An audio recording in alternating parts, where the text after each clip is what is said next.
हाँ भाई, सुलेखा, आकांक्षा, कमल सभी आ गए। तो बताएं। बताएं, आज हमारा जो मेजर टॉपिक रहने वाला है एनाटॉमी एंड फिजियोलॉजी, यानी पशु शारीरिकी एवं शरीर क्रिया विज्ञान। शारीरिकी का मतलब होता है एनाटॉमी, और शारीरिकी का मतलब है शरीर की संरचनाओं का अध्ययन। शारीरिकी या एनाटॉमी सब्जेक्ट को हम दो भागों में बांटते हैं, एक तो ग्रॉस एनाटॉमी और एक माइक्रोस्कोपिक एनाटॉमी। ग्रॉस एनाटॉमी जो होती है उसमें बड़ी संरचनाओं का, जो नग्न आंखों से देखी जा सके, नेकेड आइज से देखी जा सके, उन सभी संरचनाओं का अध्ययन हम ग्रॉस एनाटॉमी में करते हैं। और जो माइक्रोस्कोपिक एनाटॉमी है उसमें जैसे साइटोलॉजी है, हिस्टोलॉजी है, जिसमें माइक्रोस्कोप की जरूरत पड़ती है, उसको माइक्रोस्कोपिक एनाटॉमी में हम पढ़ते हैं। डिटेल में चलने से पहले हम सबसे पहले साइटोलॉजी को लेते हैं। साइटोलॉजी तो बताएंगे आप क्वेश्चन। सबसे पहले डिस्कवरी ऑफ सेल, सेल की खोज किसने की थी? Discovery of cell. कभी कभी सिंपल क्वेश्चन भी आ जाता है। सेल की खोज आप कमेंट में लिखकर बताएं भाई। कोशिका की खोज किसने की थी? बिल्कुल सही है, राबाटुक। अब आपसे पूछे डिस्कवरी ऑफ लाइव सेल, जीवित कोशिका की खोज किसने की थी?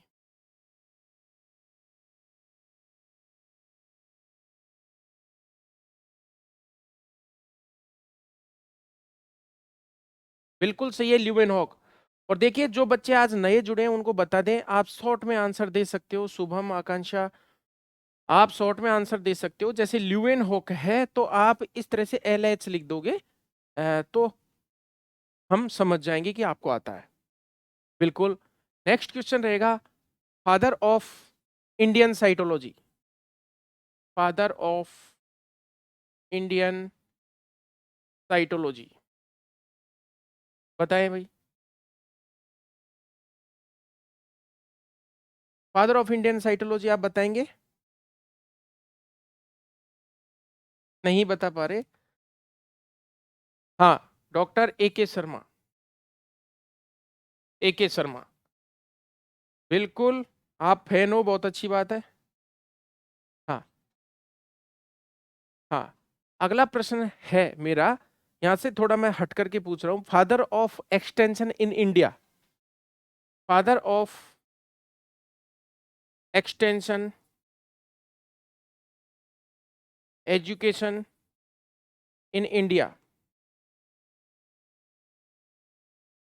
कमल सोलंकी। सोलंकी ये गलत है।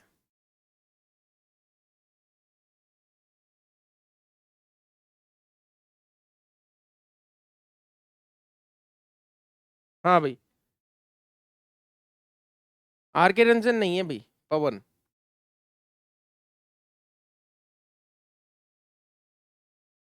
डॉली सही है, के एन सिंह। के एन सिंह। जेपी लीगन नहीं है भैया, जेपी लीगन नहीं है। हाँ भाई। नेक्स्ट क्वेश्चन आपका रहेगा, बताइए, पावर हाउस ऑफ सेल आप जानते होंगे, माइटोकॉन्ड्रिया होता है। अगला, कोशिका की आत्मघाती थैलियां मींस सुसाइडल वैक्स लाइसोसोम्स होते हैं। राइबोसोम्स प्रोटीन संश्लेषण के केंद्र होते हैं। राइबोसोम दो यूनिट में पाए जाते हैं, इस तरह से दो यूनिट में पाए जाते हैं। प्रोकैरियोट्स में राइबोसोम 70s होते हैं और 70s, और यूकैरियोट्स में राइबोसोम होते हैं 80s। 70s की जो सब यूनिट्स होती हैं वो होती हैं 50 और 30, और यहां पर यूकैरियोट्स में होती है 60 और 40। अब आपसे पूछा जाएगा कि बताइए कौन सा आयन है जो इन दोनों राइबोसोम की सब यूनिट्स को जोड़कर रखता है? कौन सा आयन है जो दोनों दोनों राइबोसोम की यूनिट्स को जोड़ने में हेल्प करता है?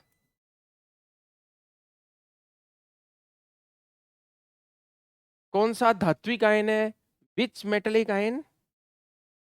आकांक्षा, पवन, बताइए कौन सा आयन दोनों इकाइयों को जोड़ने में।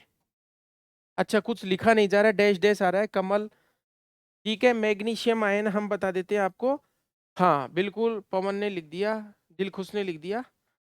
हाँ, अगला प्रश्न मेरा रहेगा, बताइए, ये ईआर है एंडोप्लाज्मिक रेटिकुलम, इससे यहाँ पर जो राइबोसोम जुड़े हुए होते हैं, ये राइबोसोम किस प्रोटीन से जुड़े हुए होते हैं?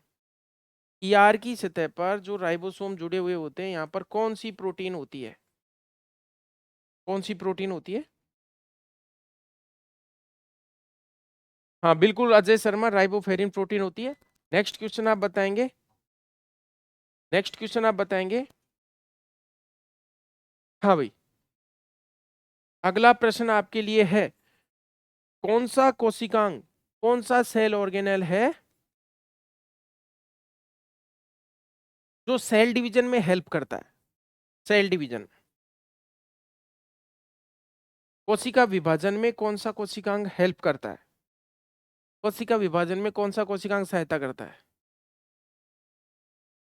शुभम सोलंकी, कमल सोलंकी, बिल्कुल सही है, सेंट्रोसोम, तारक काई जिसको हम बोलते हैं, बिल्कुल सही है आपका।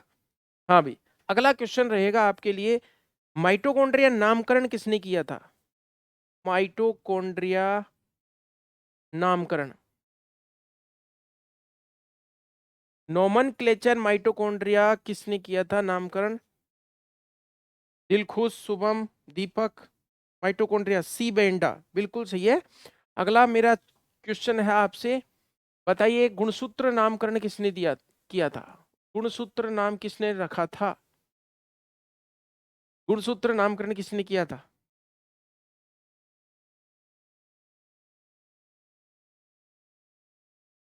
गुणसूत्र नामकरण किसने किया था?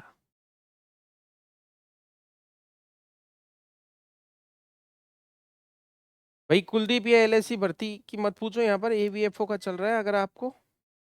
हाँ सुधांशु, गुणसूत्र नामकरण बिल्कुल गलत है, किसका है? मॉर्गन, सारे गलत बता रहे हैं मॉर्गन। गुणसूत्र नामकरण किया था वाल्डेयर ने, गुणसूत्र नामकरण किया था वाल्डेयर ने, और खोज की थी स्ट्रासबर्गर ने।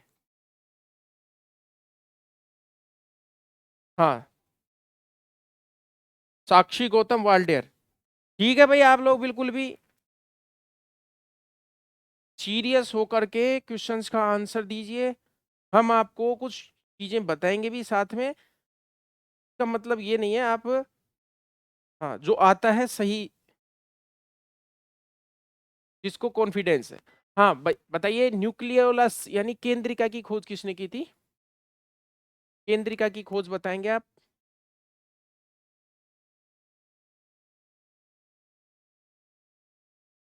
केंद्रिका की खोज किसने की थी? नहीं आया अभी किसी का आंसर? आपके सामने है मेरा मोबाइल, ये लो। आकांक्षा, दिलखुश, केंद्रिका की खोज यानी न्यूक्लियोलस की खोज किसने की थी? हम बता रहे हैं आपको, फोंटाना ने, फोंटाना ने।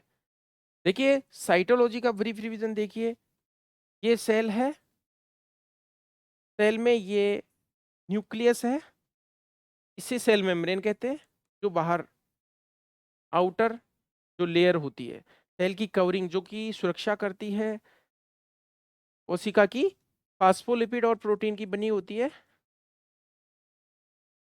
फास्फोलिपिड और प्रोटीन की बनी हुई होती है, मोटाई लगभग 75 एंगस्ट्रॉम होती है, 75 एंगस्ट्रॉम होती है। और इस सेल मेम्ब्रेन की संरचना के मॉडल दिए गए थे, जिसमें सबसे फेमस मॉडल है तरल mosaic model, means fluid mosaic model, जो कि सिंगर और निकोलसन ने 1972 में दिया।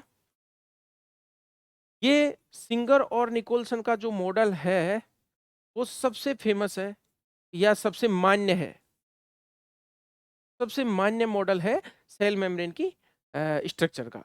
इसके अनुसार फास्फोलिपिड ज्यादा होता है, जिसमें प्रोटीन के अणु धसे हुए होते हैं और उसी प्रकार से तैरते हैं जिस प्रकार से समुद्र के अंदर हिमखंड अथवा चाशनी में गुलाब जामुन। प्रोटीन के अणु बड़े होते हैं, दो तरह के प्रोटीन होती है, इंट्रिंसिक और एक्सट्रिंसिक। आंतरिक सतह पर इंट्रिंसिक प्रोटीन, बाहरी सतह पर एक्सट्रिंसिक प्रोटीन। प्रोटीन का काम है चीजों के आने जाने पर कंट्रोल करना, उन प्रोटीन्स को चैनल प्रोटीन्स कहते हैं।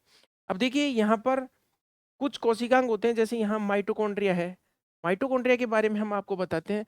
माइटोकॉन्ड्रिया की खोज की गई थी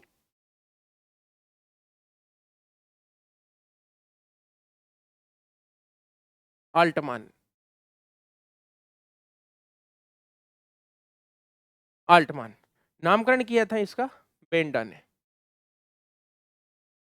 तो माइटोकॉन्ड्रिया कोशिका का शक्ति गृह कहलाता है, पावर हाउस कहलाता है। ये दोहरी झिल्ली से घिरा हुआ कोशिकांग है और इसमें आंतरिक झिल्ली की आंतरिक सतह पर F1 कण पाए जाते हैं, जिनको ऑक्सीसोम्स बोलते हैं। बाहरी सतह पर पार्सन की इकाइयाँ पाई जाती हैं जिन हाँ, तो दोनों झिल्लियों के बीच में जो जगह होती है उसको पेरी माइटोकॉन्ड्रियल स्पेस कहते हैं। बीच में मैट्रिक्स होता है।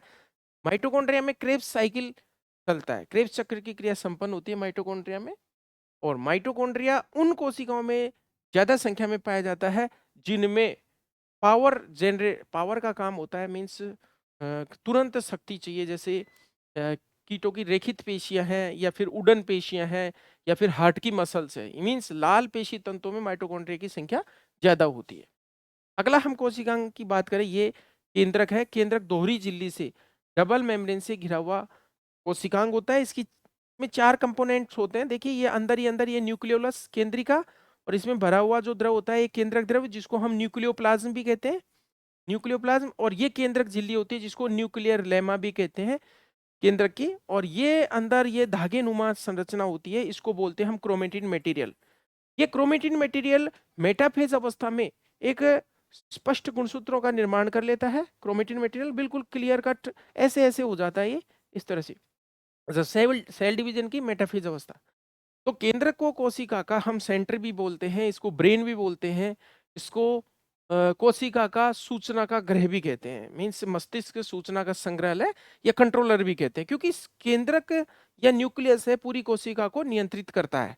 अब केंद्रक की हम बात करें आगे, तो केंद्रक विहीन कोशिका मर जाती है, मीन्स जिस कोशिका से केंद्रक निकाल लिया जाता है जीवित कोशिका से, वो मर जाती है। और आगे हम अन्य कोशिकांगों की बात करें, जैसे ये राइबोसोम होते हैं, ये ईआर है, ईआर के ऊपर छोटे छोटे दाने के समान इस तरह से राइबोसोम्स होते हैं। ये लीजिए राइबोसोम, ये राइबोसोम जहां पर चिपके रहते हैं उसको आरईआर कहते हैं, और जहां पर राइबोसोम नहीं होते उस ईआर के भाग को हम एसईआर कहते हैं, उसे एसईआर कहते हैं। दोनों का क्या काम होता है, क्योंकि राइबोसोम प्रोटीन संश्लेषण करता है, अतः आरईआर भी प्रोटीन संश्लेषण करती है। स्मूथ एंडोप्लाज्मिक रेटिकुलम का काम होता है स्टेरॉइड का संश्लेषण और डिटॉक्सिफिकेशन। इस तरह से साइटोलॉजी की मेजर मेजर चीजें हैं। अब मैं पूछ लेता हूं आपसे, कौन से सेंट्रियोल में या कौन सी कोशिका में 9+2 व्यवस्था सेंट्रियोल की होती है, ये लो। और 9+0 व्यवस्था किस में होती है? चलिए बताइए आप क्वेश्चन, आप भी शायद सोच रहे होंगे प्रश्न नहीं आ रहे आपको। इसमें से प्रोकैरियोट और यूकैरियोट का करना है आपको। 9+2 किसमें है, 9+0 किसमें है? हाँ ठीक है भाई, 9+2 जो होती है व्यवस्था, जो ये नलियां होती हैं हाँ, 2 बीच में और 9 परिधीय, ये वाली व्यवस्था होती है यूकैरियोट में, और ये वाली व्यवस्था होती है प्रोकैरियोट में, 9+0 वाली। बिल्कुल, दिल खुश आ गया, अच्छी बात है। बताइए भाई, स्पर्म में ये पूंछ होती है वो सीलिया का काम करती है या फ्लैजिला का? ये सीलिया है या फ्लैजिला है? दोनों में से बताना है। स्पर्म की पूंछ सीलिया है या फ्लैजिला है?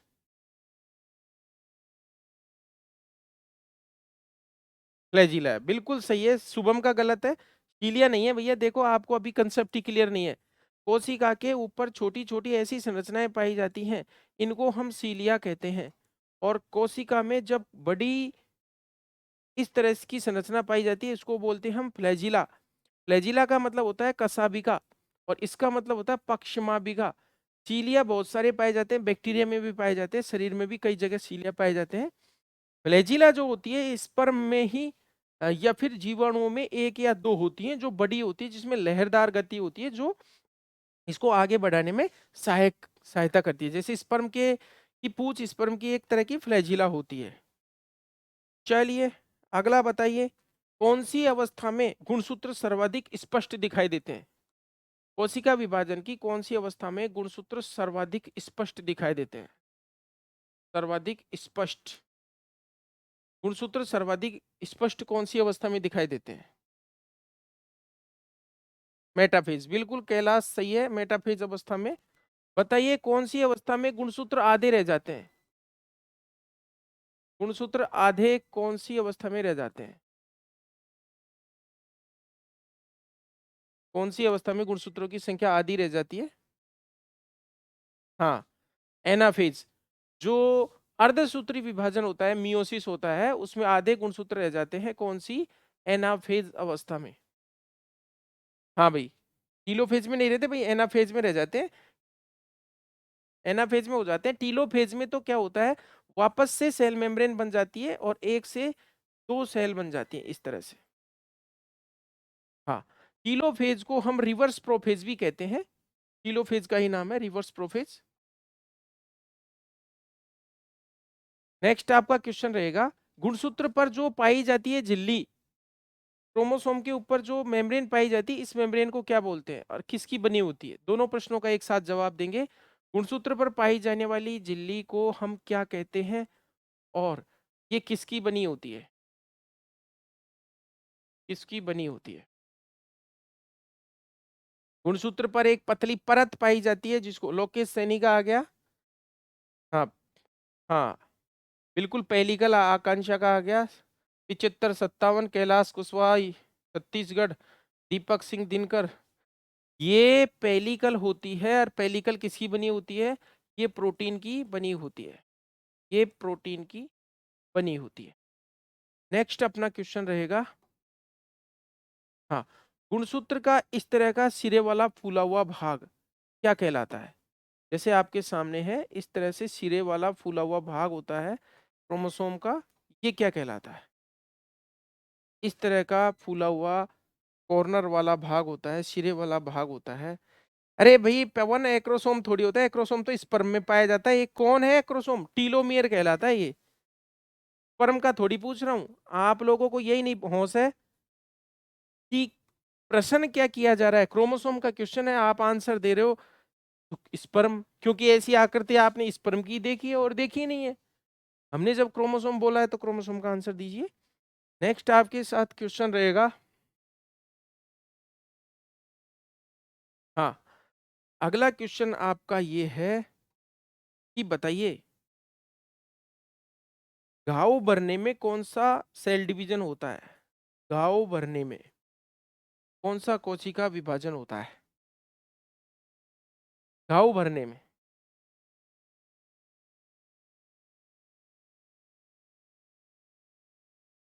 घाव भरने में कौन सा सेल डिवीजन होता है? समसूत्री। ठीक है, रुपेश पटेल का आ गया समसूत्री विभाजन। देखिए समसूत्री विभाजन युग्मक युग्मक युग्मनज यानी जाइगोट, जाइगोट से पूरा शरीर बनाता है, कौन सा? माइटोसिस। जाइगोट से पूरा शरीर बनने में कौन? माइटोसिस। इसके अलावा, हाँ, इसके अलावा घाव भरने में, शरीर की टूट फूट की मरम्मत करने में, सारे में माइटोसिस काम आता है। पूरी बॉडी बनाने में, पुनरुद्भवन में, रीजनरेशन में, इन सब में माइटोसिस काम आता है। मियोसिस का काम केवल और केवल जो युग्मक बनते हैं, मीन्स नर युग्मक शुक्राणु मीन्स स्पर्म, और मादा युग्मक अंडाणु यानी ओवम। शुक्राणु और अंडाणु के निर्माण में अर्धसूत्री विभाजन आवश्यक है। फिर वापस से जब ये इनका निषेचन होता है या सिनगेमी होती है, उसके बाद में जायगोट। तो इस तरह से समसूत्री अर्धसूत्री विभाजन क्रमागत रूप से चलते रहते हैं और ये जीवन चलता रहता है। अगला हमारा प्रश्न है आपको, अगर आपने हिस्टोलॉजी पढ़ी हो तो बताइए, ट्रांजिशनल एपिथेलियम कहाँ पाई जाती है? कहाँ आ रही है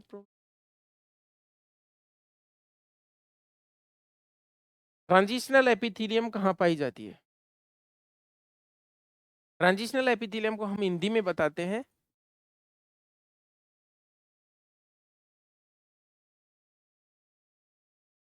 ट्रांजिशनल एपिथेलियम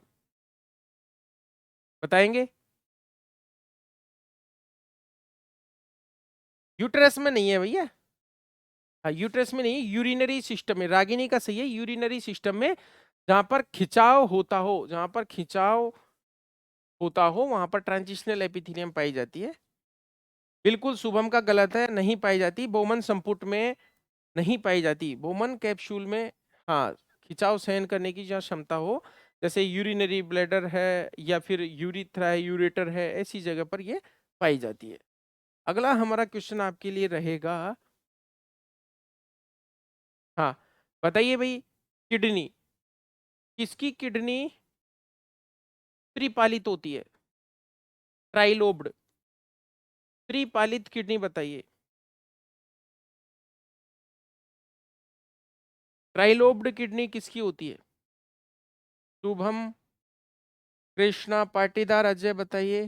बिल्कुल कमल, कैलाश, सभी का आ गया। मुर्गी की जो किडनी होती है या फिर मुर्गे की जो किडनी होती है वो ट्राइलोब्ड होती है। अगला क्वेश्चन मेरा रहेगा, मुर्गे के टेस्टिस किस आकृति के होते हैं? मुर्गे के टेस्टिस किस आकृति के होते हैं? शेप बतानी है आपको। जीएस पवार बिल्कुल सही है। फाउल कह दो, मुर्गा कह दो, मुर्गी कह दो, पोल्ट्री कह दो, बिल्कुल सही है। बीन शेप होते हैं। देखिए इसकी जो किस तरह से सिचुएशन होती है, ये किडनी है, किडनी ट्राइलोब्ड होती है, इसके ऊपर इस तरह से मुर्गे के टेस्टिस स्थित होते हैं इस तरह से। तो मुर्गे के टेस्टिस कैसे हो गए? Kidney shape, kidney shape. और ये क्या है? किडनी है। खुद किडनी त्रिपालित होती है और इसके जो टेस्टिस हैं वो उदर गुहा में होते हैं। ऐसे जंतु जिनके टेस्टिस उदर गुहा में या एब्डोमिनल कैविटी में होते हैं उनको कहते हैं टेस्टिकोंडा जंतु।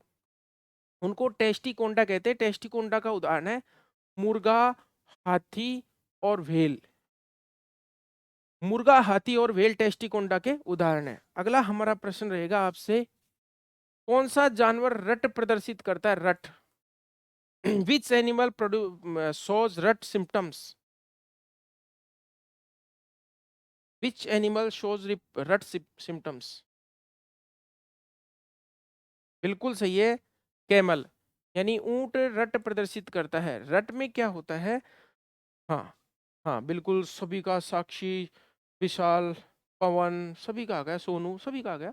कैमल में एक प्रवृत्ति पाई जाती है नर ऊंट में कि वो, उनका एक सीजन होता है फिक्स। अधिकांश नर जंतुओं में 365 दिन मीन्स वर्ष भर शुक्र जनन होता है। और वर्ष भर शुक्र जनन होता है, वर्ष भर उनका टेस्टोस्टेरोन एक ही तरह से एक्टिव होता है। लेकिन कुछ नर जंतुओं में मादा जंतुओं की तरह एक विशेष ऋतु में ही शुक्र जनन संपन्न हो पाता है, स्पर्मेटोजेनेसिस हो पाता है। जैसे ऊंट है, हाथी है नर, और हिरण है। हाथी भी मस्ती में आता है, जिसको मस्त बोलते हैं। हाथी मस्त में आता है हाथी, और हिरण है, और ऊंट है, और हाथी है। तो हाथी ज्यादातर मस्त में आता है और ऊंट किस में आता है? रट में। तो देखिए इन नर जंतुओं में विशेष ऋतु में टेस्टोस्टेरोन का लेवल बढ़ जाता है। और टेस्टोस्टेरोन का लेवल बढ़ने से इनमें स्पर्मेटोजेनेसिस की क्रिया भी बढ़ जाती है एक विशेष ऋतु में।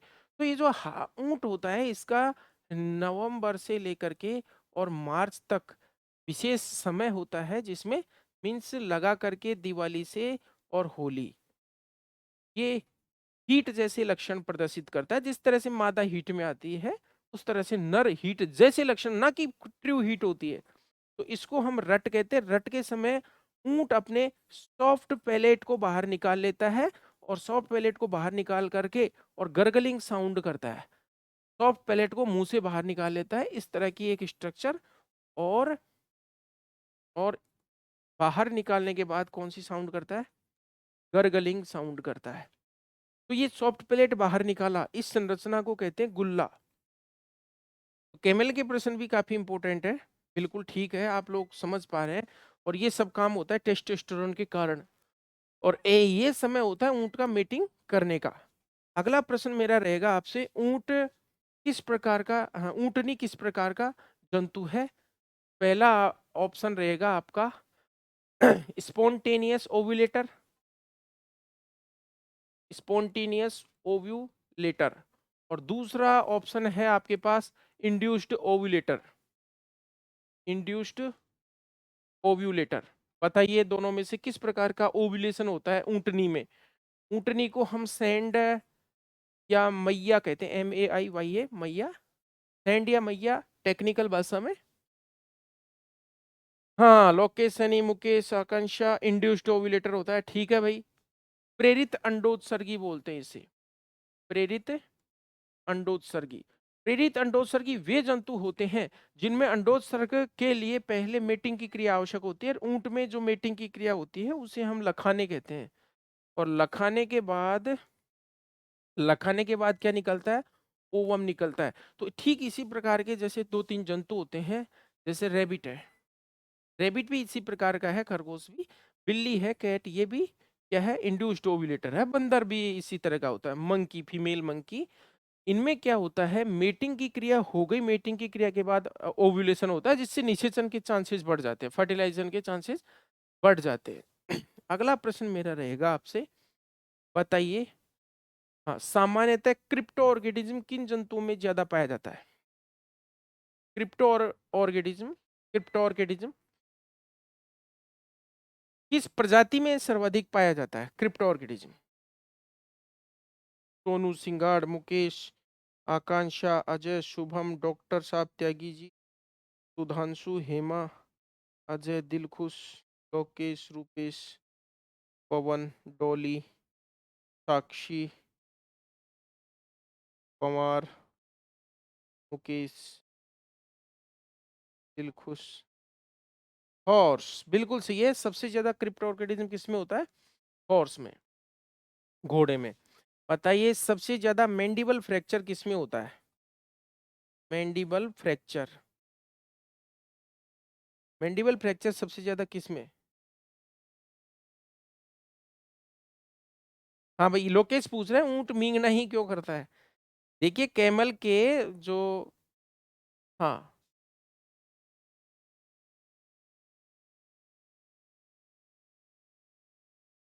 इस इस तरह से बड़ी आंत में जो कैमल का रेक्टम होता है, इस तरह की स्ट्रक्चर्स पाई जाती हैं जिसमें पानी को बहुत अच्छा अवशोषित कर लिया जाता है। तो यहाँ पर काफी देर तक रखने के बाद बड़ी आंत में यहाँ से जब अवशोषित हो जाता है पानी, तो इसकी एक विशेष संरचना बदल जाता है, क्योंकि इस तरह के खांचे होते हैं, इससे ये तैयार हो जाता है। तो मेन जो आप पूछ रहे हो उस क्वेश्चन का आंसर ये है कि पानी को बड़ी आंत में बड़ी तेजी से अवशोषित किया जाता है, क्योंकि ऊंट पानी को बचाने वाला जंतु है, डेजर्ट में, रेगिस्तान में रहता है, तो उसको शरीर के को पानी चाहिए। तो वो जो भी चीजें उत्सर्जित करता है, जैसे मूत्र उत्सर्जित करता है तो वो काफी गाढ़ा उत्सर्जित करता है, मल भी बहुत ठोस होता है, क्योंकि मल में से भी पानी अवशोषित कर लिया जाता है। मतलब पानी को बचाने के तरीके हैं ये।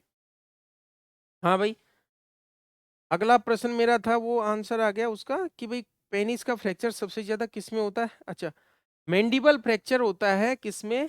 कैमल में। और पेनिस का फ्रैक्चर होता है हॉर्स में।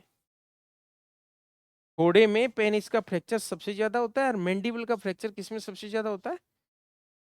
ऊंट में।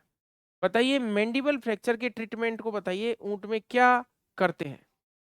मैंडिबल फ्रैक्चर का ट्रीटमेंट बताइए, ऊंट में मैंडिबल फ्रैक्चर को कैसे ट्रीट करोगे आप? क्या प्रोसेस काम में लेते हैं?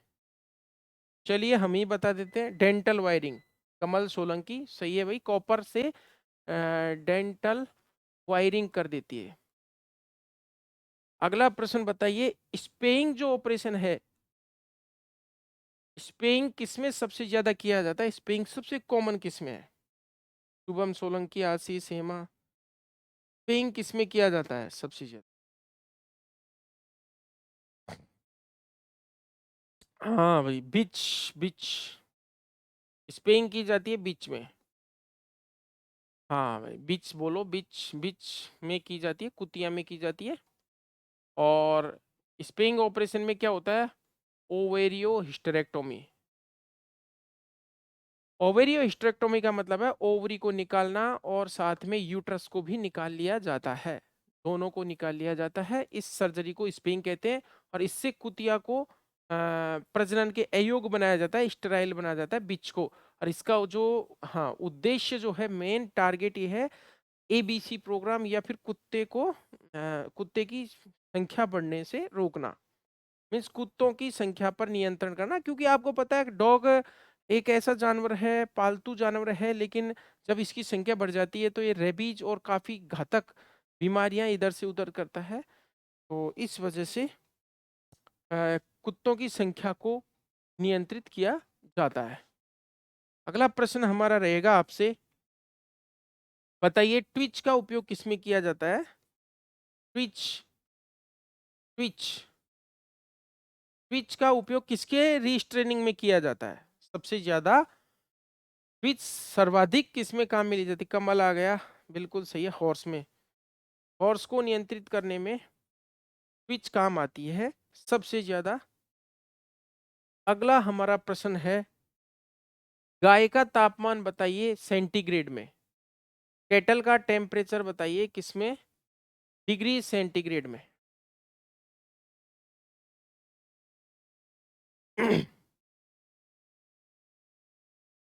हमने सेंटीग्रेड में पूछा है।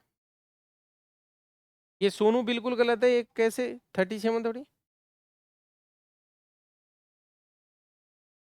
अरे आप लोग सेंटीग्रेड नहीं सुन रहे क्या?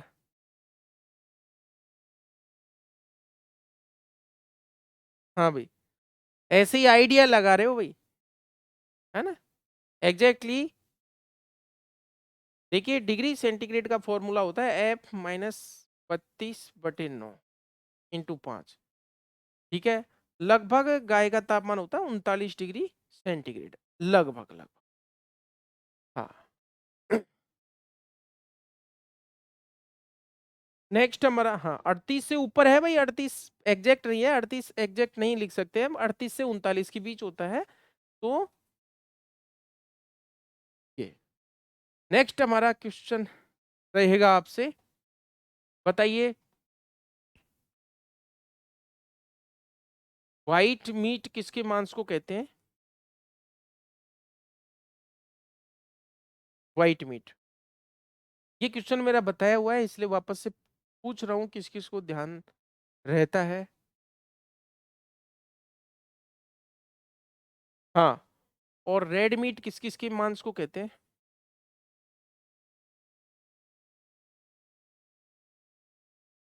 हाँ, जब भी झटके से सारे कमेंट आए हैं, सभी को याद है? हाँ भाई, थोड़ा सा हम रुक करते हैं फार्माकोलॉजी की तरफ, तो बताइए। हाँ, एपेटाइजर्स क्या काम आती हैं? एपेटाइजर्स वे औषधियाँ होती हैं जो भूख को बढ़ाती हैं, जो सेंट्रल नर्वस सिस्टम पर काम करती हैं, जैसे बुक्लिजिन हाइड्रोक्लोराइड है, साइप्रोहेप्टाडाइन है, ये एपेटाइजर औषधियाँ होती है। तो आपसे मैं प्रश्न कर रहा हूँ, मन को शांत करने वाली औषधियाँ क्या कहलाती है? मन को शांत करने वाली औषधियाँ क्या कहलाती हैं? Ragini Jain, B complex. मन को शांत करने, एग्जैक्टली एपेटाइजर में बी कॉम्प्लेक्स। प्लेसिबो नहीं है, दिलखुश गलत है, गलत है, बिल्कुल गलत है। देखो मैं दोनों तीनों ही बता देता हूँ। एक तो है प्लेसिबो, प्लेसिबो है मानसिक संतुष्टि के लिए दी जाने वाली औषधियाँ, मानसिक संतुष्टि के लिए दी जाने वाली औषधियाँ, उनको बोलते हैं प्लेसिबो। दूसरा हमने बोला मन को शांत करने वाली, वो होती है ट्रैंक्यूलाइजर्स। ट्रैंक्यूलाइजर्स औषधियाँ क्या करती हैं? हाँ, जो उग्र पशु होते हैं उनको शांत करती है। हाँ, जैसे ट्राइफ्लोरप्रोमाजिन है, ट्राइफ्लोरप्रोमाजिन है जिसको हम सिक्विल ब्रांड नेम से जानते हैं, ट्राइफ्लोरप्रोमाजिन ये। और ये जो सेडेटिव है, सेडेटिव क्या करती है? सेडेटिव गुस्से को शांत करती हैं, ठीक है, गुस्सा शांत करके और दिमाग को नॉर्मल लाती हैं सेडेटिव। और यदि सेडेटिव थोड़ी सी भी ज्यादा लगी तो हल्का सा हिप्नोटिक की तरह काम कर सकती है। तो ये जो सब ब्रेन पर काम करने वाली औषधियां हैं, सीएनएस को की एक्टिविटी को घटाती हैं।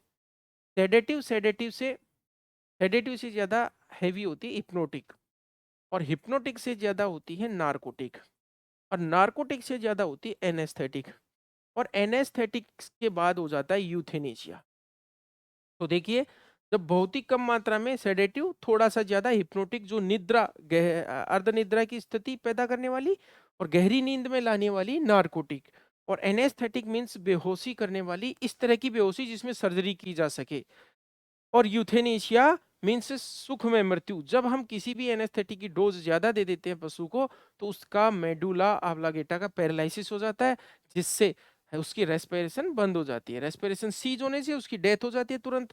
तो अगला प्रश्न मेरा रहेगा आपसे कि निम्न में से कौन सी गैस है, कौन सी गैस है जो इनहेलेशन एनेस्थीसिया में दी जाती है, इनहेलेशन एनेस्थीसिया में दी जाती है। आपको मैं पूछ रहा हूँ, एक तो CO2, एक N2, एक N2O और एक हो गई H2S। इनमें से कौन सी गैस है जो कि हाँ इनहेलेशन एनेस्थीसिया में दी जाती है? आप तो मेरे को एग्जाम्पल बताने लग गए भाई। हेमा का सही है, हाँ नाइट्रस ऑक्साइड, और बाकी ज्यादातर बच्चे गलत बता रहे हैं। नाइट्रस ऑक्साइड इनहेलेशन एनेस्थीसिया में दी जाती है। देखिए इसको हास्य गैस भी कहते हैं। बाकी इनहेलेशन एनेस्थीसिया के उदाहरण है, जैसे आप बता रहे हैं वो हम शुरू कर देते हैं। ईथर है, आइसोफ्लूरेन है, एन फ्लूरेन है, डेस फ्लूरेन है, सेवोफ्लूरेन है ये। और इनके अलावा है जैसे क्लोरोफॉर्म। ठीक है, क्लोरोफॉर्म सबसे खतरनाक स्थिति में जब हो जाती है जब क्लोरोफॉर्म को ऑक्सीजन और प्रकाश की उपस्थिति में खुला रख दिया जाता है।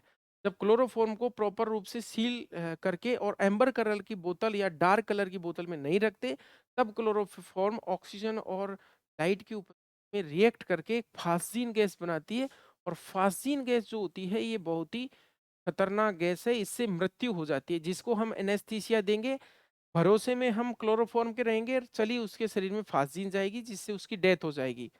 तो क्लोरोफॉर्म को हम बंद कंटेनर में रखते हैं। क्लोरोफॉर्म ये भी क्या है, इनहेलेशन एनेस्थीसिया है जो कि सांस के द्वारा दिया जाता है। चलिए आपसे पूछ रहा हूं डिसोसिएटिव एनेस्थेटिक का उदाहरण बताओ। डिसोसिएटिव एनेस्थेटिक, डिसोसिएटिव एनेस्थेटिक का उदाहरण बताएं।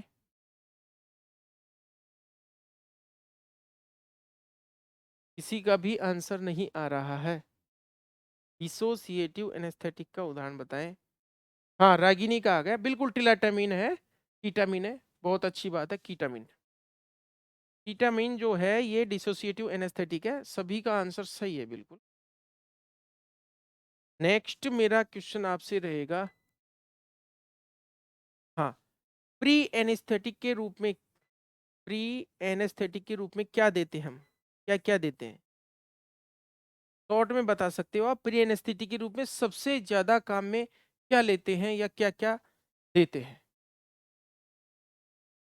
बिल्कुल सभी ने एट्रोपिन बताया, मैं मानता हूँ ठीक है एट्रोपिन, लेकिन देखिए प्री एनेस्थेटिक के रूप में हम तीन चीजें देते हैं। एक तो तीव्र दर्द निवारक, जैसे हम कोडीन या मॉर्फिन भी दे सकते हैं। ठीक है, इसके अलावा हम मसल रिलैक्सेंट भी देते हैं। और इसके अलावा हम जो एट्रोपिन सल्फेट दे रहे हैं उसके एक्शन है कि वो सलाइवा सिक्रेशन और ब्रोंकियल सिक्रेशंस को रिड्यूस करता है, इसलिए हम एट्रोपिन देते हैं जिसको, हाँ जो कि एंटी सियालागोगस है। एंटी सियालागोगस मीन्स लार के स्राव को कम करने वाली औषधियाँ जिसमें एट्रोपिन सल्फेट है। अगला प्रश्न मेरा रहेगा आपसे, हृदय की धड़कन को बढ़ाने वाली औषधियाँ इनमें से छांटनी है आपको। एक तो एट्रोपिन, और एक है एड्रिनलिन, और एक है पिलोकार्पिन, और ए एंड बी। बताइए क्या आएगा आंसर, हृदय की धड़कन को बढ़ाने वाली औषधियाँ।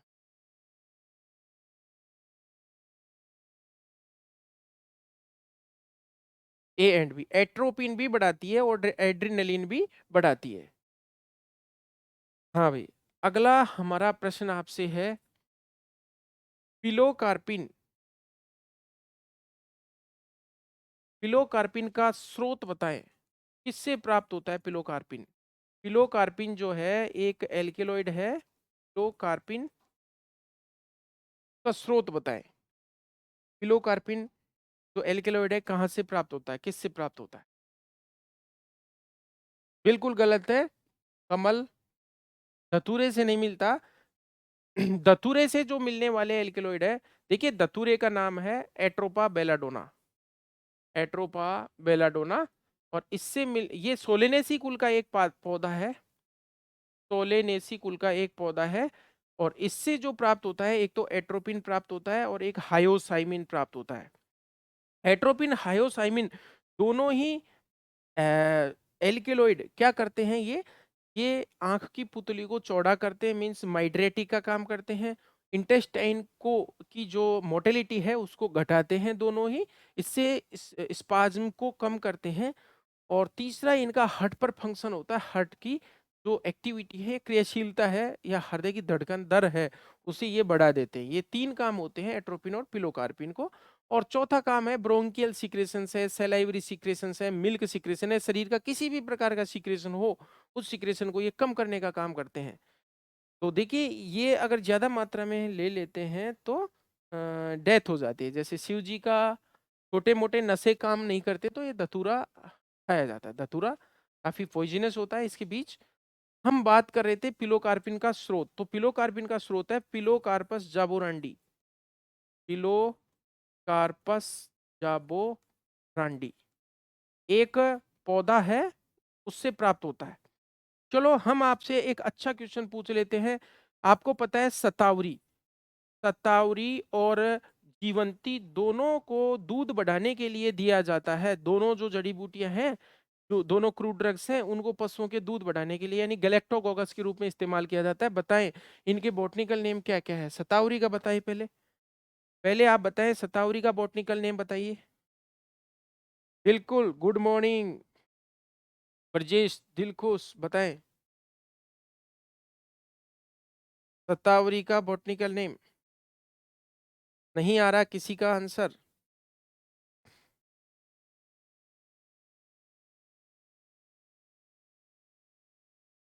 हाँ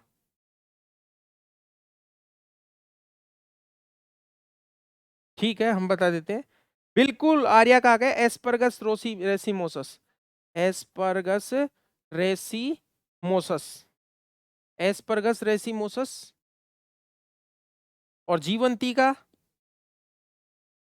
लेप्टाडीनिया रेटिकुलेटा। अरे लेप्टाडीन की गोलियां नहीं आती क्या? चलो ठीक है, अच्छी बात है, आपने कोशिश की। अगला प्रश्न मेरा रहेगा, एंटी गैलेक्टोकोकस कौन कौन सा है इसमें से? एंटी एंटी गैलेक्टोकोकस कौन कौन है? ए ऑप्शन में है टेनिन, बी ऑप्शन में है फिटकरी, सी ऑप्शन में है शतावरी, और डी ऑप्शन में है ए एंड बी। बताएं एंटी गैलेक्टोकोकस कौन है इनमें से? एंटी गैलेक्टोकोकस।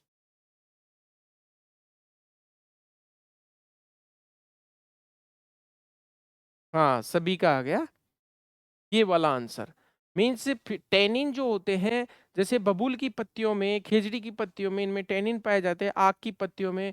ये टेनिन एंटी गैलेक्टोकोकस का काम करते हैं, दूध के स्राव को कम करते हैं ये। साथ ही साथ हम आपको बताएं जो फिटकरी है ये भी एंटी गैलेक्टोकोकस का काम करती है। शतावरी तो गैलेक्टोकोकस है, शतावरी जीवंती ये सब गैलेक्टोकोकस है।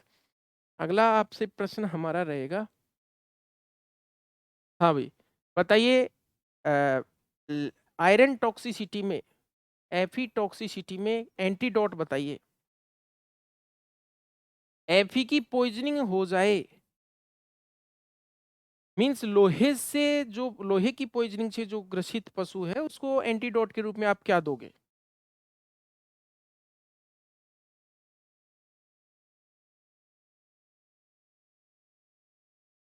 हाँ रागिनी जैन का आ गया डेस्फेरोक्सामाइन, बिल्कुल बहुत अच्छी बात है, डेफेरोक्सामाइन।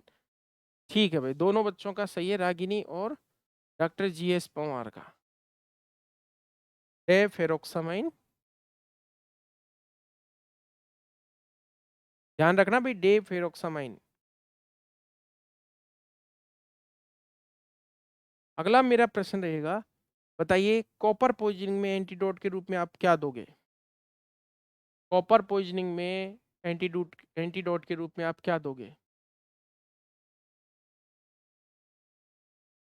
नहीं आ रहे आपके आंसर? बिल्कुल सही है, मोलिब्डेनम दे सकते हैं, अच्छी बात है। मोलिब्डेनम चूंकि कॉपर का, हाँ, लेकिन मोलिब्डेनम के अलावा और क्या दे सकते हैं? मोलिब्डेनम के अलावा भी दे सकते हैं कुछ, शंकर निनामा?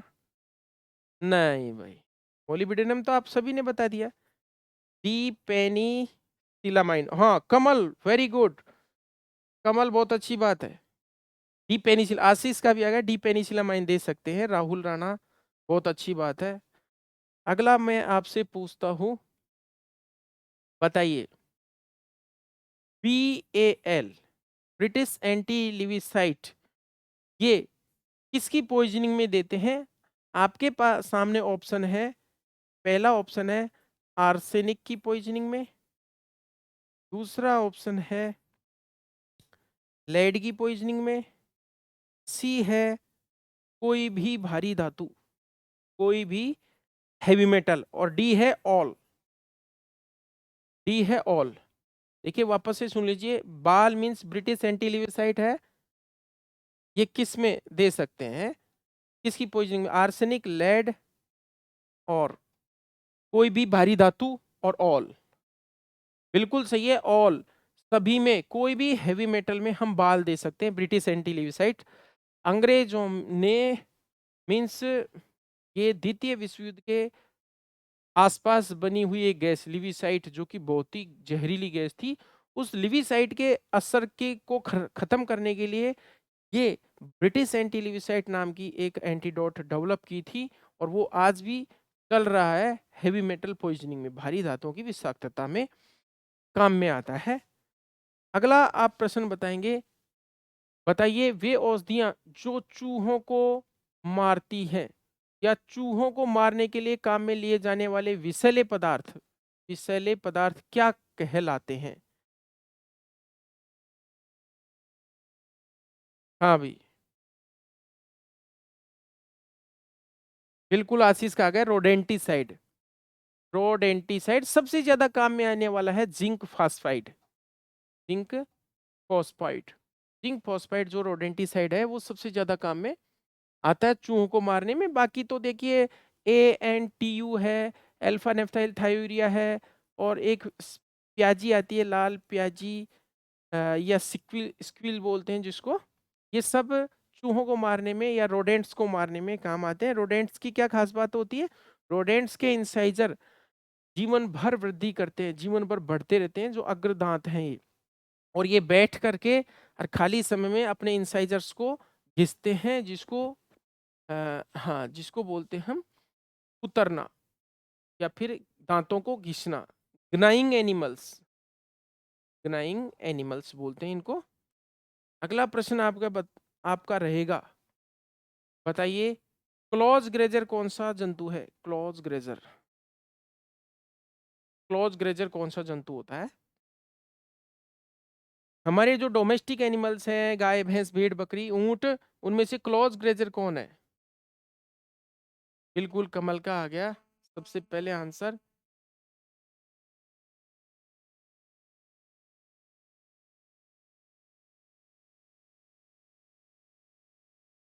टीप, टीप, ठीक है। अगला प्रश्न मेरा रहेगा आपसे, बताएं अफीम की विषाक्तता में आप क्या दोगे? ओपीएम की टॉक्सिसिटी में एंटीडोट के रूप में आप क्या देते हो? अफीम की विषाक्तता में आप क्या देते हो या क्या दे सकते हो? अफीम का एंटीडोट बताना आपको। ओपीएम पॉइजनिंग का एंटीडोट क्या है?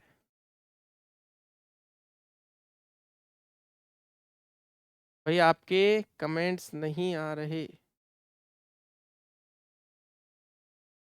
ओपीएम पॉइजनिंग के एंटीडोट बताएं।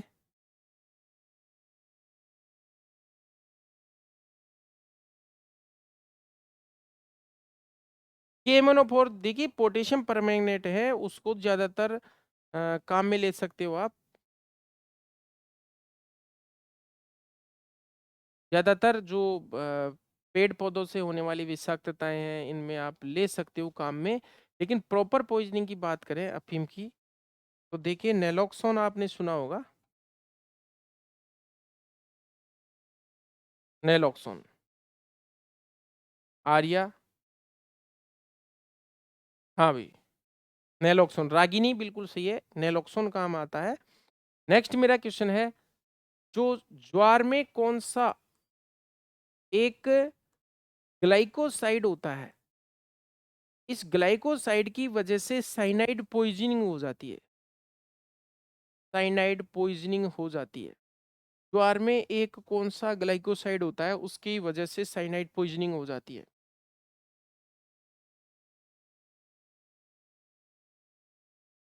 पवन का आ गया धुरीन। बिल्कुल सही है पवन। 75 57 नाम लिखो भाई, 75 57 नाम लिखो अपना। हाँ, धुरीन। धुरीन नाम का एक ग्लाइकोसाइड होता है जिसकी वजह से, हाँ, और देखिए ये कहलाती है cyanide poisoning. Cyanide poisoning. Cyanide poisoning की जांच किस टेस्ट से करते हैं आप बताएं? डायग्नोसिस ऑफ साइनाइड पॉइजनिंग किस टेस्ट से ये हम पता लगाते हैं, किस जांच से पता लगाते हैं कि साइनाइड पॉइजनिंग हुई है? आकांक्षा गलत। हाँ, दीपक का आ गया पिक्रेट पेपर टेस्ट। रागिनी का भी ठीक आया है, पिक्रेट पेपर टेस्ट। इस टेस्ट से हम पता लगाते हैं कि साइनाइड पॉइजनिंग हुई है। एंटीडोट आपको पता होगा, सोडियम थायोसल्फेट और सोडियम नाइट्रेट। इनका रेशो बता दीजिए हमें। सोडियम नाइट्रेट, इनका रेशो बताएं। सोडियम थायोसल्फेट और सोडियम नाइट्रेट का रेशो। ठीक है, बिल्कुल कमल का आ गया भाई, 5:1। हाँ भाई। अगला हमारा प्रश्न आपसे रहेगा, गोसिपोल, गोसिपोल नाम का एंटी न्यूट्रिशनल फैक्टर किसमें पाया जाता है? गोसिपोल नाम का एंटी न्यूट्रिशनल फैक्टर किसमें पाया जाता है? आकांक्षा बिल्कुल, रागिनी सही। गोसिपोल किसमें पाया जाता है? बिल्कुल सही है सभी का। कपास में या कॉटन सीड में गोसिपोल पाया जाता है। बताइए गोसिपोल कौन से धातु को कम करता है शरीर में, किस तत्व को बांध लेता है? बांधने का काम करता है गोसिपोल। किसी किसी एक तत्व की कमी करता है। बिल्कुल दिल खुश का आ गया, ये आयरन की कमी करता है बॉडी में, लोहे को ये बांध लेता है गोसिपोल। अच्छी बात है भाई। हाँ, अब इस गोसिपोल को नष्ट करने के लिए कपास के बीज को पकाया जाता है या उन्हें गर्म किया जाता है, कपास के बीजों को, फिर पशुओं को खिलाया जाता है।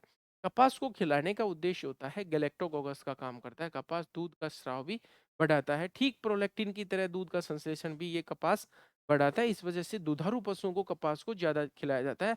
लेकिन नर पशुओं को जब गोसिपोल खिलाया जाता है, कपास खिलाया जाता है, क्योंकि कपास के अंदर गोसिपोल प्रेजेंट होता है। नर जंतुओं के अंदर ये गोसिपोल क्या नुकसान करता है, ये स्पर्मिसाइडल का काम करता है। काफी पुराने समय में स्पर्मिसाइडल क्रीम्स आती थी इनके अंदर ये गोसिपोल आता था। तो ये गोसिपोल किसका काम करता है? स्पर्मिसाइडल का काम करता है, स्पर्म को कम करता है। अगला हमारा प्रश्न आपसे रहेगा। हाँ,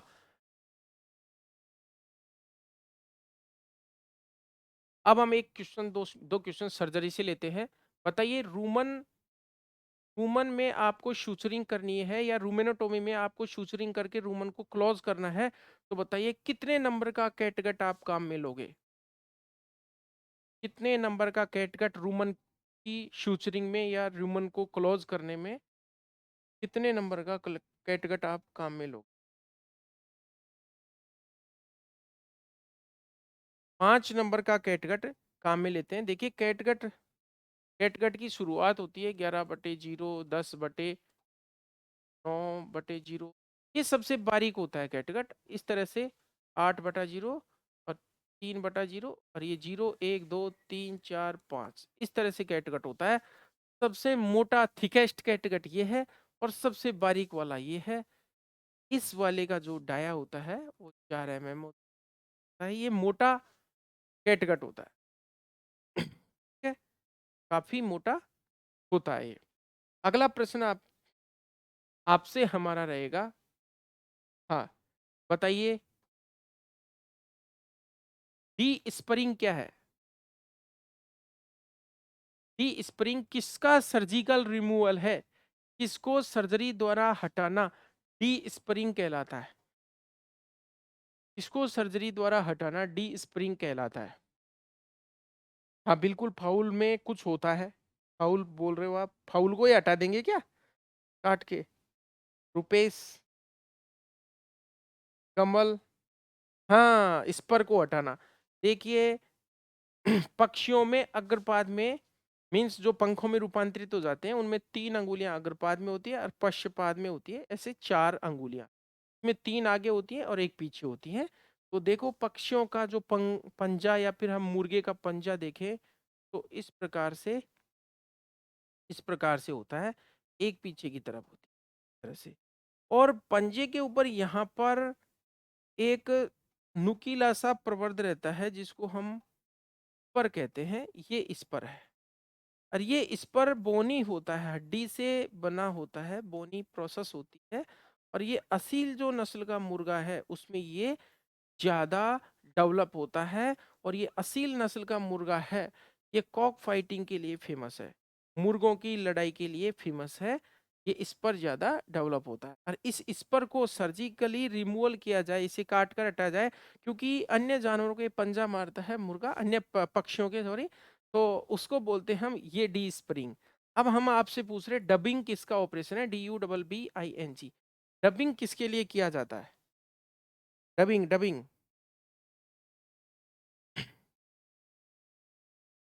बताएं भाई, डबिंग किसके लिए किया जाता है?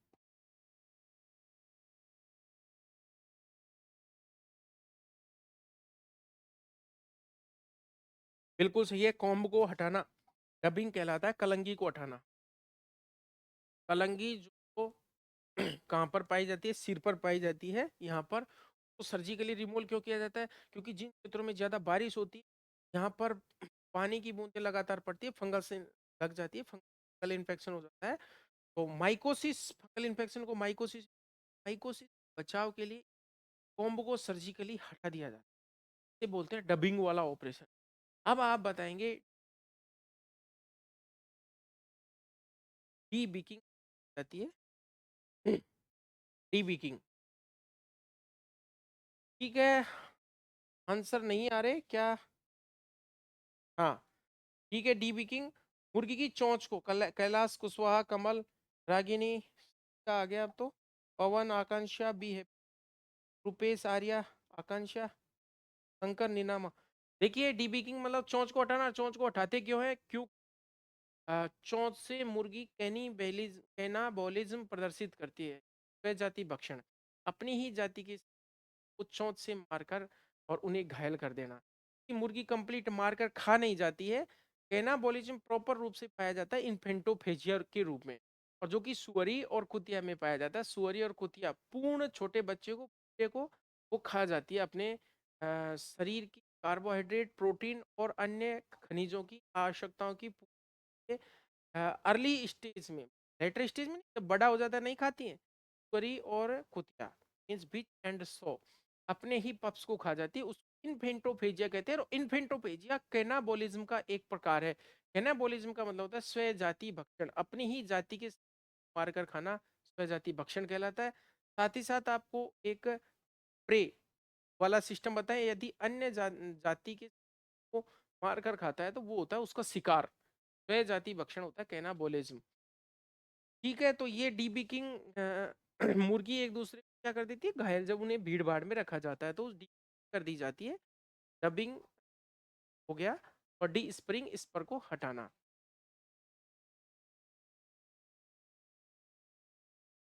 अगला क्वेश्चन आप बताएंगे।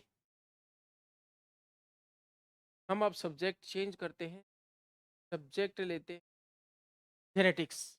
बताएं भाई, फादर ऑफ मॉडर्न जेनेटिक्स कौन? फादर ऑफ मॉडर्न जेनेटिक्स, आधुनिक आनुवंशिकी के पिता, फादर ऑफ मॉडर्न जेनेटिक्स कौन है? सब्जेक्ट थोड़ा चेंज करते हैं। आधुनिक आनुवंशिकी के पिता।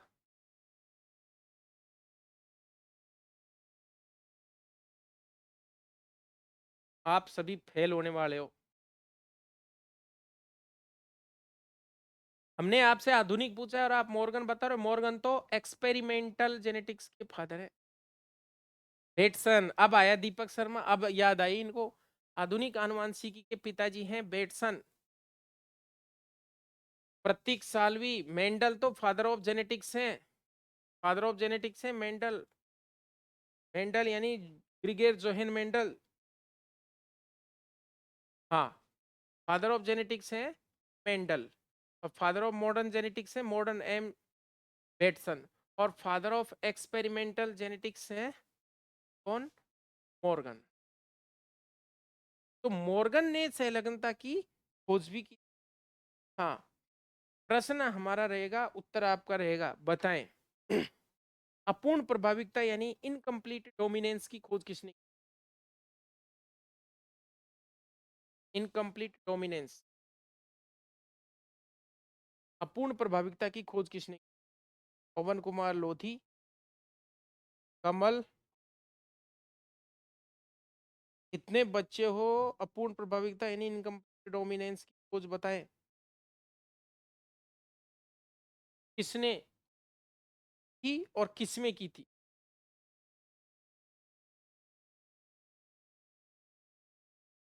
हाँ, क्षितिज डोंगरे का आ गया, काल कोरेंस, ब्रिजेश घोष, ठीक है, काल कोरेंस किसमें की थी? किसमें की थी? मीराबिलिस जलापा में एक प्लांट होता है मीराबिलिस जलापा में, रागिनी जैन का भी आ गया, ठीक है।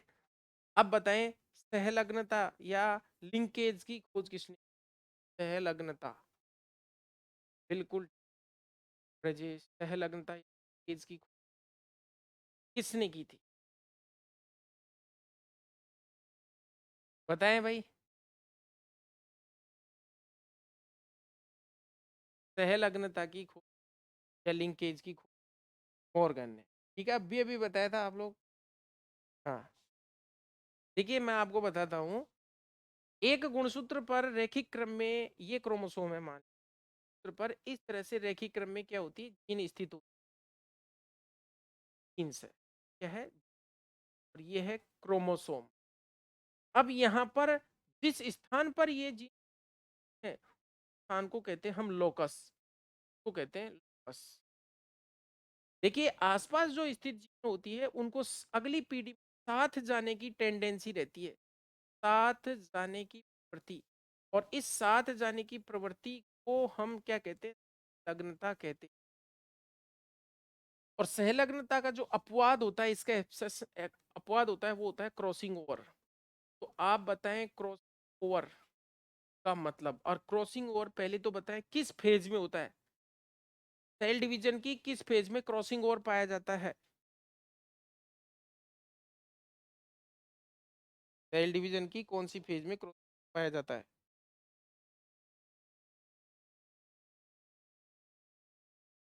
ठीक है, देखिए हम बताते हैं आपको, कमल का आया है, ब्रजेश गुजर का है, पैकिटिन ब्रजेश गोस्वामी का भी आ गया। देखिए प्रोफेज फर्स्ट की पैकाइटिन उपस्थिति में क्रॉसिंग ओवर होता है। क्रॉसिंग ओवर का मतलब होता है जीनों का एक्सचेंज, जीनों की अदला बदली। एलील, एलील का मतलब होता है, देखिए होमोलोगस क्रोमोसोम पर समान स्थल पर स्थित का जो अ, समूह है, ये क्या कहलाता है, एलील कहलाता है। और यहाँ पर हम बात करें कि ये जो क्रॉसिंग ओवर, क्रॉसिंग ओवर में क्या होता है, अदला बदली होती है, जीनों की अदला बदली, खंडों की अदला बदली होती है। तो खंडों की अदला बदली या जीनों की अदला बदली क्या कहलाती है?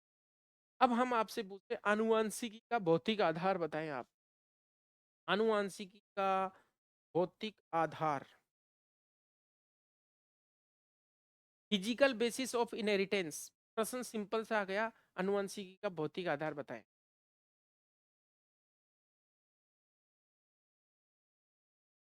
जीन, बिल्कुल सही है, जीन। और आनुवंशिक, बिल्कुल सही, आकांक्षा दीपक युवा नेता। इस आनुवंशिकी का रासायनिक आधार बताएं, रासायनिक आधार बताएं कि हैप्पी शंकर निनामा बताएं भाई, आनुवंशिकी का रासायनिक आधार बताएं। डीएनए, बिल्कुल डीएनए है। हाँ, अगला प्रश्न मेरा रहेगा, डीएनए के अणु या डीएनए के भाग जो किसी विशेष लक्षण से संबंधित होते हैं, विशेष लक्षण से संबंधित हैं उन्हें क्या कहते हैं हम? डीएनए के कुछ भाग, कुछ पार्ट्स या कुछ हिस्से जो कि किसी एक विशेष लक्षण से जुड़े होते हैं, कुछ विशेष प्रकट होने से क्या कहते हैं? उसे कहते हैं हम जीन। उसे कहते हैं हम। बताएं जीन शब्द किसने दिया था?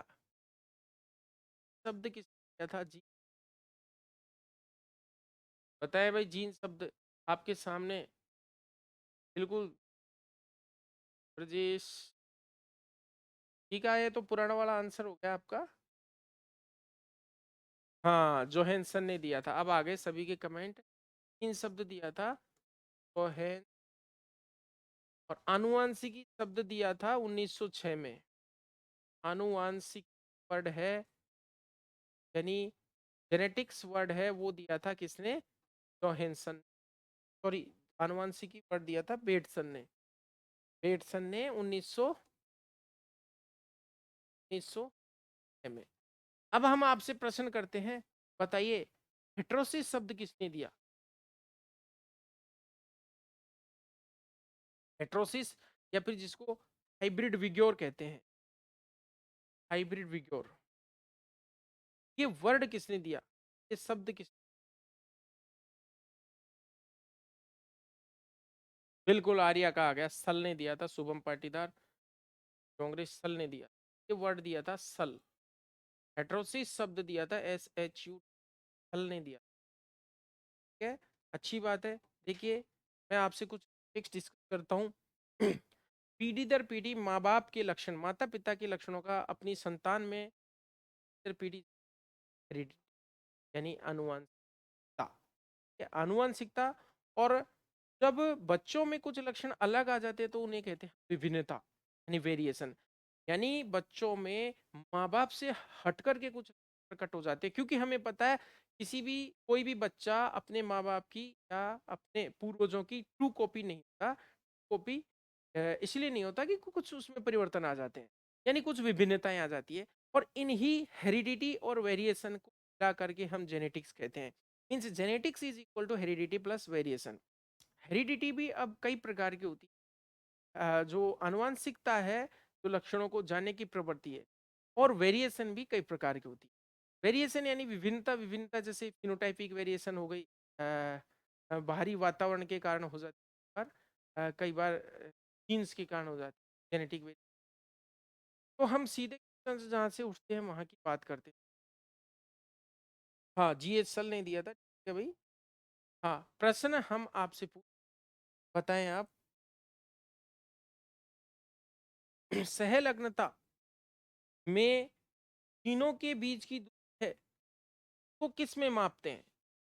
तीनों के बीच को किस में मापते हैं? जैसे ये गुणसूत्र है, इस गुणसूत्र पर ये रैखिक क्रम में किस में मापी जाती है? कौन सी इकाई है? बिल्कुल सही है, सेंटीमोर्गन। सेंटीमोर्गन, बिल्कुल सेंटीमोर्गन। अब बताएं, ऐसे जंतु जिनके नर और मादा जननांग एक ही जीव में पाए जाते हैं उन्हें क्या कहते हैं? नर और मादा जननांग एक ही जीव में पाए जाते हैं, एक ही जीव में पाए जाते हैं, उन्हें क्या कहते हैं?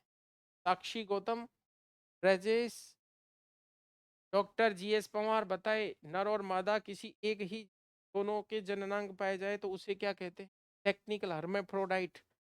ठीक है भाई, हर्मेफ्रोडाइट बिल्कुल।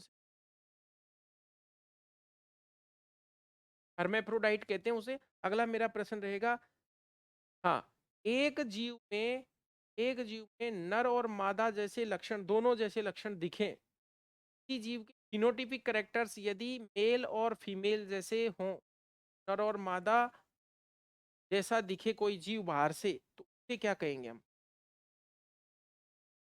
हाँ भाई, पवन कुमार लोधी का सही आ गया जी, यानी गाइनेंड्रोमॉर्फ। गाइनेंड्रोमॉर्फ, गाइनेंड्रोमॉर्फ मतलब गाइनी, गाइनी मतलब मादा, और एंड्रो मतलब नर। मीन्स ऐसा जीव जिसकी बाहरी मॉर्फोलॉजी गाइनी और एंड्रो जैसा हो। एंड्रोलॉजी नर जनन तंत्र का अध्ययन, और गायनेकोलॉजी मादा जनन तंत्र का अध्ययन।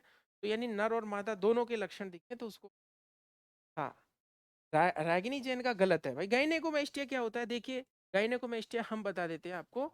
कभी कभी नर में मादा जैसे लक्षण, यानी नर की जो स्तन ग्रंथियां हैं, स्पेशली यहाँ पर मेस्टिया वर्ड आ गया, यानी स्तन ग्रंथियों के लिए आ गया। मेस्टोलॉजी होता है स्तन ग्रंथियों का अध्ययन। रागिनी जैन जी आपको हम बताएं, मेस्टिया वर्ड आ रहा है, मेस्टोलॉजी में स्तन ग्रंथियां। कभी कभी नर में मादा की तरह स्तन ग्रंथियां डेवलप हो जाती है, तो एक हार्मोनल त्रुटि, हार्मोनल दोष, हार्मोनल डिफेक्ट है। तो नर में मादा जैसी स्तन ग्रंथि बन जाना वो कहलाता है गायनेकोमेस्टिया। इसी तरह से एक टेक्निकल टर्म और आती है, हिर्सुटिज्म। हिर्सुटिज्म का मतलब बताइए। हिर्सुटिज्म, हिर्सुटिज्म का मतलब हम आपको बताते हैं। कभी कभी मादा में नर जैसे लक्षण आ जाते हैं, जैसे नर में मादा जैसे आ जाते, मादा जैसे आ जाते, वैसे ही मादा में नर जैसे आ जाते हैं। जैसे मूंछें दाढ़ी आना, दाढ़ी मूंछ का आना, और इस प्रकार से आवाज का भारी, वो भी हार्मोनल है।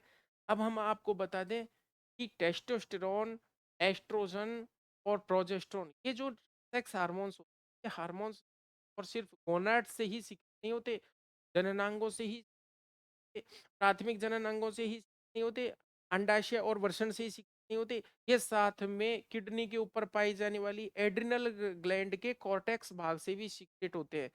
एड्रिनल जो ग्रंथि होती है, अधिवृक्क ग्रंथि, वृक्क के ऊपर स्थित होती है। तीन भाग होते, दो भाग होते हैं, कॉर्टेक्स और मेडुला। कॉर्टेक्स भाग से तीन प्रकार के हार्मोन निकलते हैं, मिनरलोकॉर्टिकॉइड, ग्लूकोकॉर्टिकॉइड और गोनेरोकॉर्टिकॉइड्स। गोनेरोकॉर्टिकॉइड्स को हम सेक्स हार्मोन्स कहते हैं, और उन्हीं गोनेरोकॉर्टिकॉइड की वजह से कभी कभी फीमेल के अंदर क्या आ जाती है, हिर्सुटिज्म की अवस्था आ जाती है। अगला हम आपसे प्रश्न कर रहे हैं, जल्दी बताएंगे। White हीफर disease, white हीफर disease, white हीफर disease में बताइए कौन सा भाग परसिस्ट हो जाता है, कौन सा भाग रप्चर नहीं होता। व्हाइट हीफर डिजीज बताएं भाई।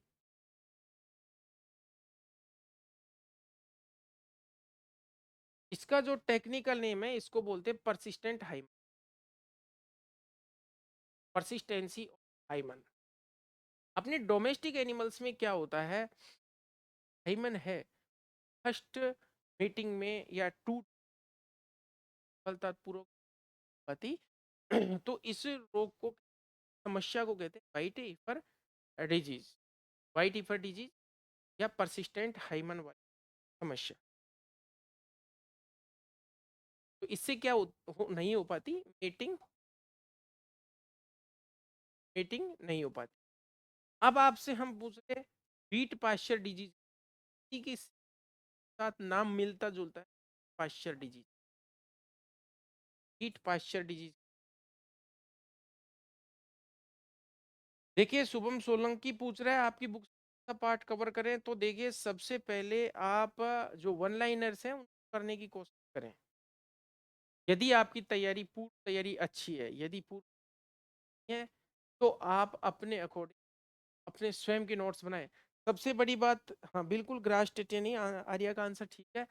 सबसे बड़ी बात, आप लोगों को बिल्कुल तरह की क्लास से आप लोगों को एनकरेज करना चाहता हूँ, ना कि डिस्करेज।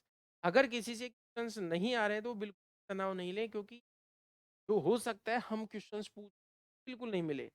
हम तो, हमारी कोशिश ये है कि हम तो इम्पोर्टेंट बता रहे हैं, लेकिन सिलेक्शन होना नहीं होना ये किसी के हाथ में नहीं, खुद स्टूडेंट के हाथ में है, या उसके कर्म भाग्य का परिणाम।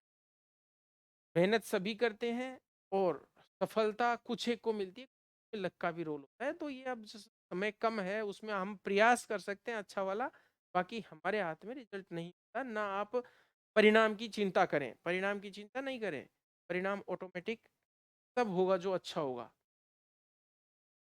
हीट पाश्चर डिजीज बोलते हैं हम ग्रास टिटेनी या मैग्नीशियम टिटेनी, ग्रास टिटेनी या मैग्नीशियम को हम वीट पाश्चर डिजीज कहते हैं। और ये परसिस्टेंट हाइमन वाली डिजीज, जो कि मीटिंग नहीं हो पाती, जिसको बोलते हैं व्हाइट हीफर डिजीज।